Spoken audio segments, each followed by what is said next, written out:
had brass flanges here and brass flanges on the repetitions.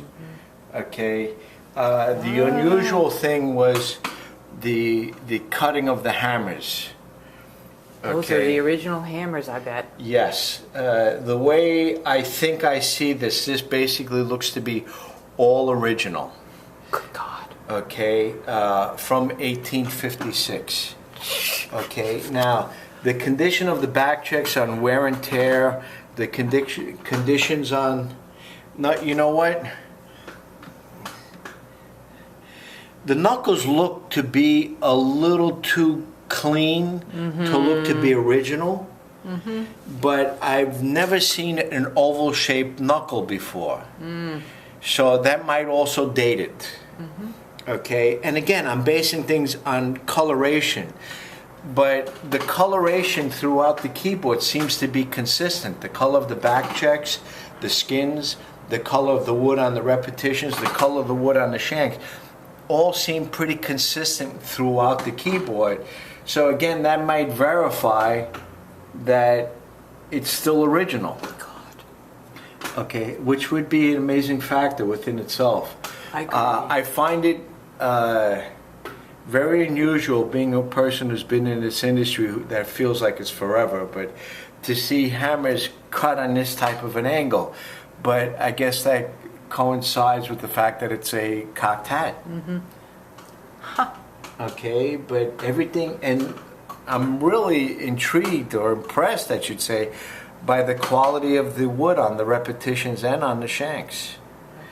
Okay, again, here are the brass flanges for the shanks and flanges, well, them being the shanks and the flanges.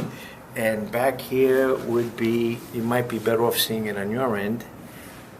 Yeah, there were brass flanges on the whippings also.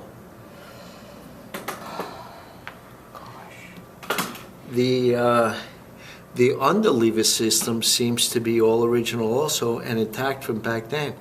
Very unusual. I get to see the lower portion of the underlevers seem to be made out of either rosewood or mahogany versus the rest of the piano having maple parts.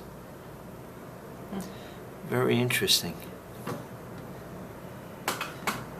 Sorry, no old coins, no old artifacts. Sometimes you might even find like a ferry ticket or a movie theater ticket put in there by a mechanic to help shim the keyboard or take some noise out for whatever the reason is.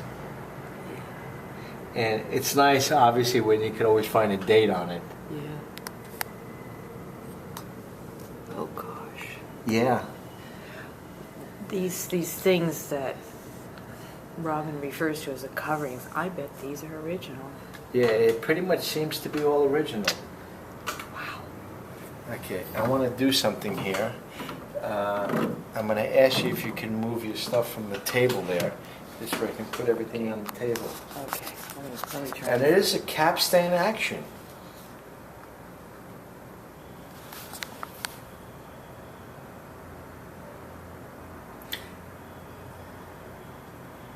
Interesting. Very interesting. Okay, everything down here, well.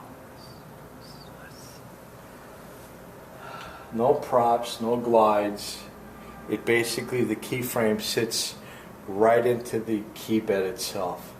The original ivory keys. And you notice how a lot of the older pianos had what we call like stubbies, a shorter surface area from the edge of the sharp to the edge of the key. A lot of the old pianos it was very common.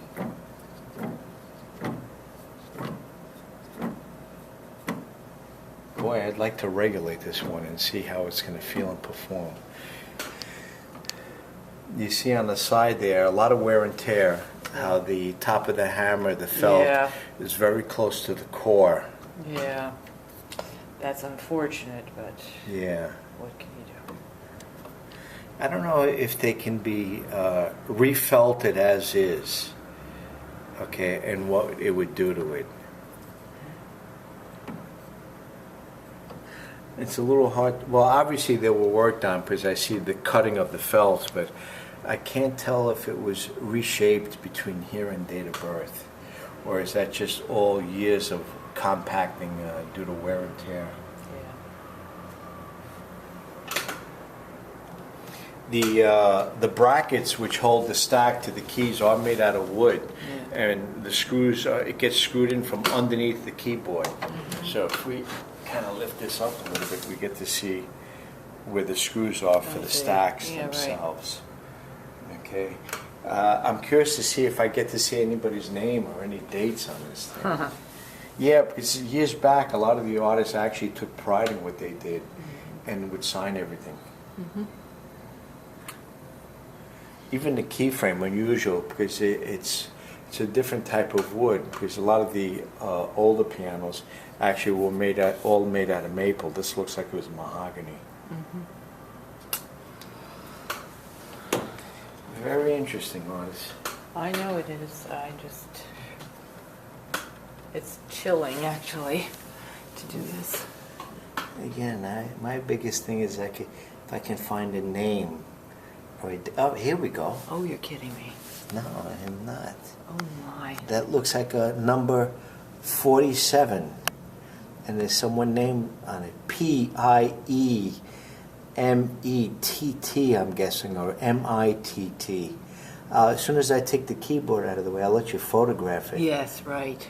Okay. But I wonder if it was the 47th one Oh, made. I see. Yes, I do. Oh, my God. Okay. Why don't you stop filming for a second so I can